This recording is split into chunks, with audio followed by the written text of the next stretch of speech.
China's suspected nuclear-powered carrier program is gathering pace. As Beijing builds what could become its biggest-ever aircraft carrier, questions are growing over whether the U.S. Navy can retain its long-standing edge in supercarrier capability. The Type 004's rapid construction underscores China's expanding shipbuilding power and puts fresh focus on the U.S. Navy's technological, industrial, and operational advantage in the Indo-Pacific.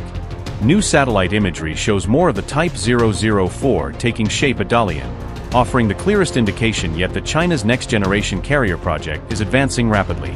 The carrier is expected to feature a catabar design with up to 4 electromagnetic catapults, while signs of possible nuclear propulsion suggest an ambition for sustained long-range operations.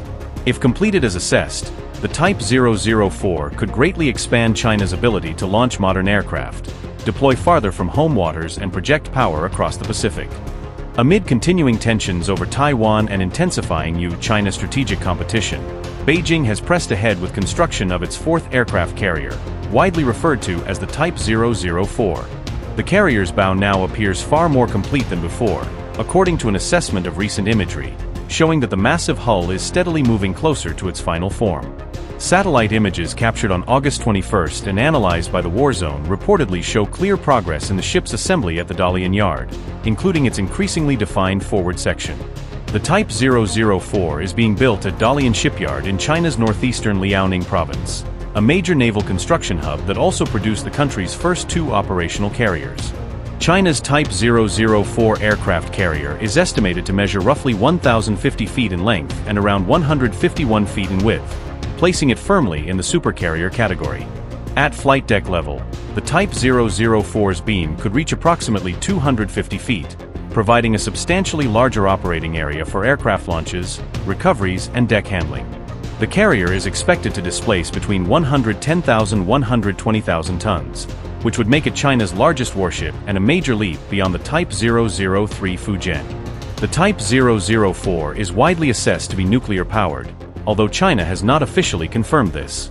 The new carrier is expected to use a catapult-assisted takeoff but arrested recovery system, allowing it to launch heavier, fully fueled combat aircraft and support planes more efficiently.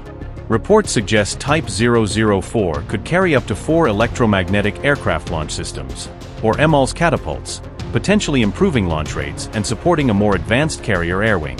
The ship is also reported to feature 3 aircraft elevators, designed to move fighters, early warning planes, drones and helicopters rapidly between the hangar deck and flight deck. Type 004 is expected to exceed the dimensions of the Type 003 Fujian, which is roughly 1,037 feet long overall. It would remain somewhat smaller than the U.S. Navy's 1,106-foot Gerald R.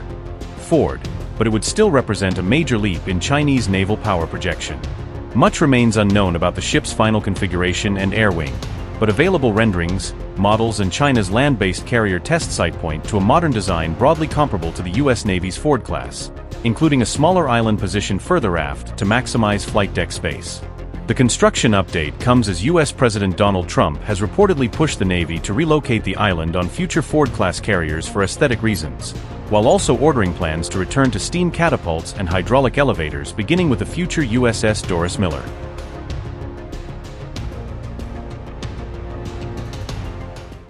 The U.S. Navy is studying major Ford-class design changes that could align future aircraft carriers more closely with Trump's stated aesthetic preferences.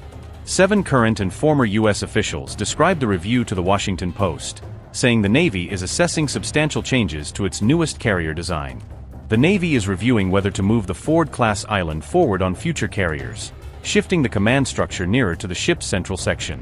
The multi-level island houses the ship's command center and air traffic control functions, making it a critical structure for directing both naval and flight deck operations. The Ford-class island sits toward the stern, unlike the more central placement seen on older American carriers that Trump reportedly wants future ships to resemble. Trump reportedly wants future carriers to look more like American warships from World War II, despite the modern configuration being designed for operational efficiency.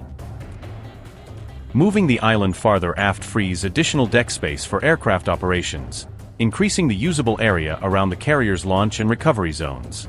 The aft island gives crews more room around aircraft catapults, helping personnel move, prepare and position aircraft with fewer space constraints. This layout reduces the time needed to position aircraft for launch, allowing the carrier to generate sorties more quickly during sustained combat operations.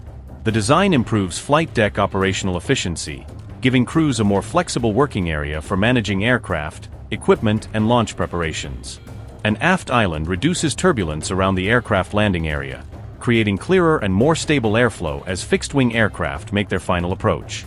It also helps improve safety as aircraft approach the carrier, reducing hazardous airflow conditions during one of the most demanding stages of naval flight operations.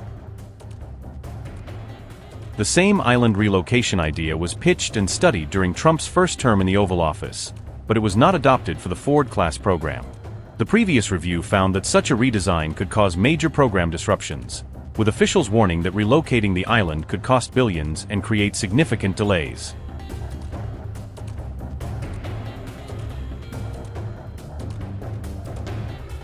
On August 13, Trump also ordered the Navy to plan a return to conventional steam catapults for future American aircraft carriers. The order would replace electromagnetic launch systems on future U.S. carriers, reversing a major technology shift introduced with the Ford-class design. Trump's memo favored proven, reliable, and affordable technologies and ship designs, framing the proposed change as a push for greater dependability. Returning to steam catapults could also cost billions of dollars and deepen shipbuilding delays, because the system would require extensive engineering changes to future carriers. Notably, USS Gerald R. Ford, the lead ship of the new carrier class, took 17 years to complete from construction start to its operational deployment. Trump has repeatedly shown a personal interest in the look and design of U.S. Navy warships, extending beyond aircraft carriers to his broader fleet vision. In 2025, Trump unveiled a new Trump-class battleship concept for his proposed Golden Fleet, promising heavily armed nuclear-powered surface combatants. The Ford-class review comes as the U.S. Navy continues expanding its overall capabilities, even as it confronts cost pressures, industrial limits, and delays across shipbuilding.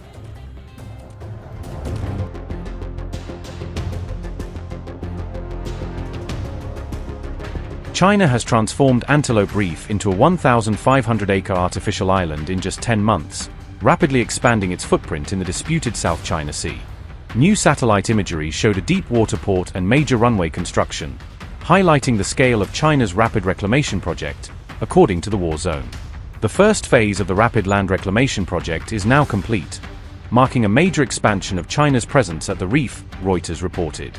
The island was built after Chinese dredgers moved more than 1 million tons of seabed sand to create new land around the previously submerged reef. The 3.7-mile-long outpost now features extensive seawalls, roads, and multiple active construction zones across the newly created artificial island. Vantor imagery showed a possible 10,000-foot runway and space for large aircraft hangars, potentially allowing the site to support major air operations. A 2,200-foot quay could allow military and civilian ships to dock inside the lagoon, giving China a potential new logistics hub in the region. Antelope Reef is part of the disputed Paracel Islands, which China has controlled since 1974 despite competing territorial claims in the region. An expanded base could boost China's radar coverage, air power, and surveillance reach across the South China Sea, strengthening its regional military presence. Experts said the site's biggest benefit could be its intelligence and surveillance capabilities, allowing China to monitor a wider area of the disputed waters.